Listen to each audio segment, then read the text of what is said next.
শ্রীরামপুর বিধানসভার অন্তর্গত সমস্ত মানুষকে পবিত্র ঈদের শুভেচ্ছা। আজকে আমাদের সকলের প্রিয় নেতা কল্যাণদা আছেন, জাহিদ ভাই সহ সমস্ত পাপুদা আছেন, যারা আছেন, বিজয় সাহেব আছেন, সকলকে শুভেচ্ছা জানাই এবং আগামী দিনে এই পবিত্র ঈদের দিন থেকে এই প্রার্থনা করি যে ভারতবর্ষের যে বহুত্ববাদ, বাংলার যে সম্প্রীতির সংস্কৃতি, সেই সংস্কৃতিকে অক্ষুণ্ণ রাখতে গেলে এবং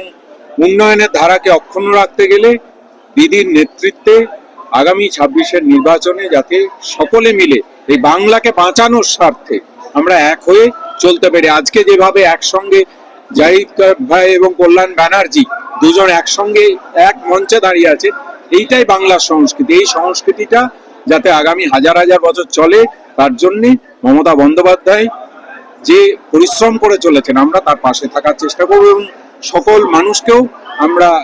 আশীর্বাদ কামনা করি, সকলের মানুষের কাছে, শ্রীরামপুর বিধানসভার মানুষের কাছে, যাতে এই পরিবেশটা বজায় রাখার জন্য আমাদের উপর আশীর্বাদ করবে।